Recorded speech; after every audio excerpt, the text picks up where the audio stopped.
Hola querido equipo, arriba los corazones. Seguimos hablando de nuestro siglo de oro y nos vamos a ocupar ahora del teatro. El teatro supone un capítulo importantísimo de la literatura del periodo, hasta el punto de que se crea un género específicamente español, un tipo de obra característicamente española que recibe justamente el nombre de comedia española barroca.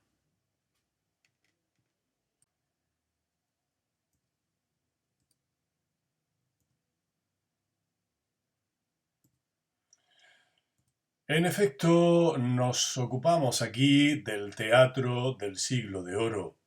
Y es que el teatro, este género literario, representa uno de los aspectos más brillantes de toda la literatura de este periodo.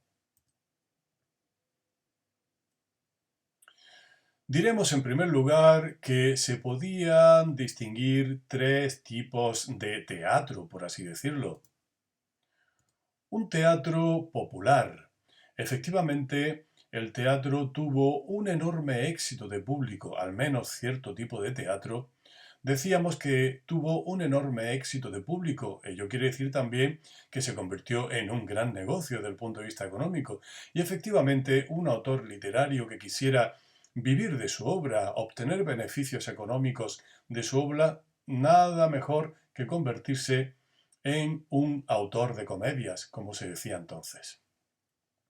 Este teatro popular se va a desarrollar en unos espacios muy concretos que estudiaremos a continuación, los llamados corrales de comedias, y a él acudía el pueblo llano, aunque hay que decir también que acudían representantes de otras clases sociales, representantes, por ejemplo, de la nobleza, aunque, como veremos, desde el punto de vista de su ubicación espacial, había una clara diferenciación de clases sociales. Todo ello lo comentaremos más adelante.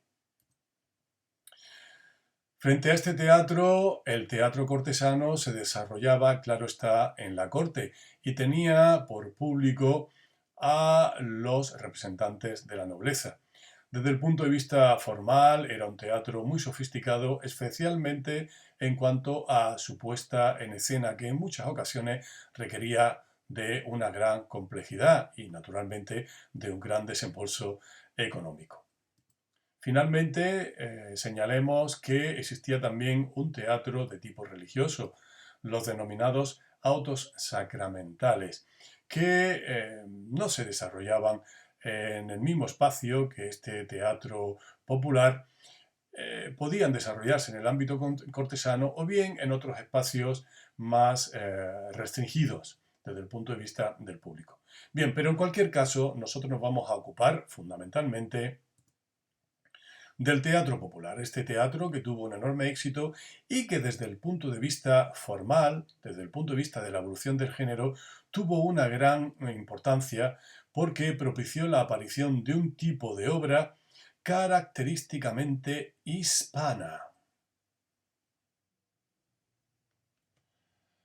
Bien, pues en relación con este teatro popular y antes de pasar a analizar las características de los textos teatrales y de la representación, conviene que nos acerquemos al lugar donde estas representaciones tenían lugar, al corral de comedias, a los corrales de comedias.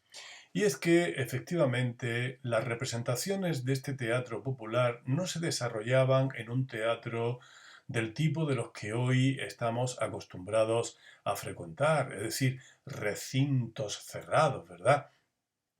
Donde el espacio del escenario normalmente está cubierto con un telón que se sube y se baja entre cada uno de los actos. No, no existía un teatro tal y como hoy lo conocemos. Lo que había era algo como hemos tratado de representar aquí, que veis que básicamente es un patio de vecinos. Efectivamente, tenemos aquí una zona que es el patio y este patio está rodeado, aquí naturalmente hemos hecho un corte transversal para que se pueda apreciar mejor. Ese patio estaba rodeado, como decíamos, de una serie de dependencias, una serie de espacios que iremos comentando a continuación. Hay que decir que, como veremos, había una diferencia nítida en la ubicación de los asistentes, atendiendo a su clase social respectiva y también a su género. Había una separación clara también entre hombres y mujeres. Pero vamos a ir señalando cada una de las zonas características de estos corrales de comedias.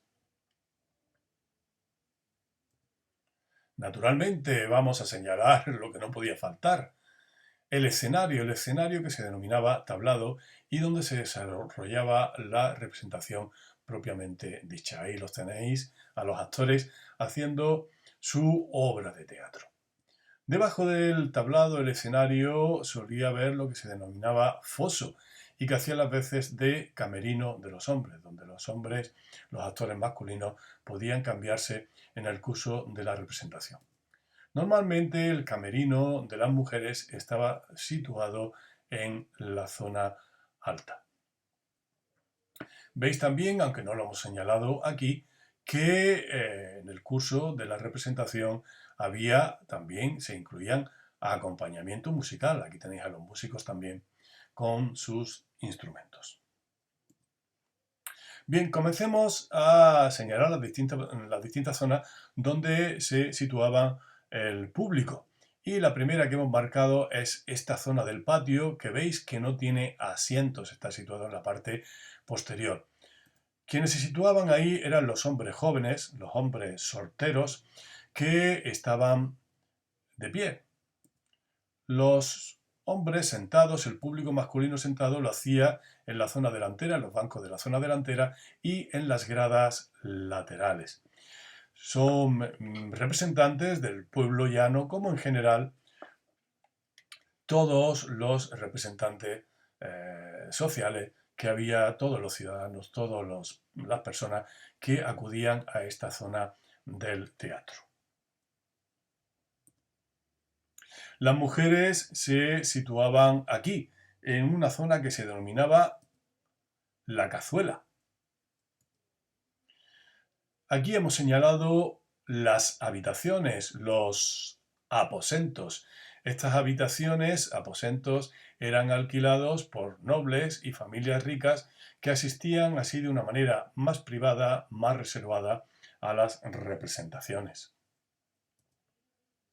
Aquí en el desván se situaban los curas y frailes religiosos, que estaban mal visto que pudieran asistir a la representación desde la zona del patio, y también los literatos, así que podemos decir que en los desvanes se desarrollaba lo más parecido a una tertulia literaria.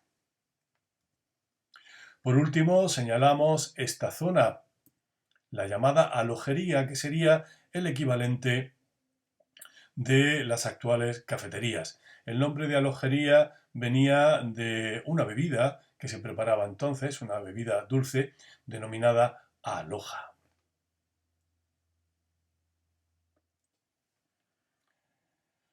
Desgraciadamente, la mayoría de corrales de comedias han desaparecido, pero aún hoy en día tenemos el Corral de Comedias de Almagro, que sigue en activo y en el que se desarrolla un festival de teatro clásico que os recomiendo sin ningún tipo de dudas, porque este teatro este Corral de Comedias de Almagro es una auténtica joya. Fijaos qué cosa tan bonita. Es un antiguo corral de comedias barroco mantenido casi intacto hasta nuestros días. Una auténtica suerte poder contar con él. Y os puedo asegurar que asistir a una representación en este corral de comedias procura una experiencia teatral única que difícilmente se puede alcanzar en un teatro contemporáneo del tipo a los que estamos acostumbrados. Así que no lo dudéis, si tenéis oportunidad de ir a Almagro a asistir a alguna representación de este tipo, hacedlo. Hablemos ahora de la estructura de este teatro popular barroco.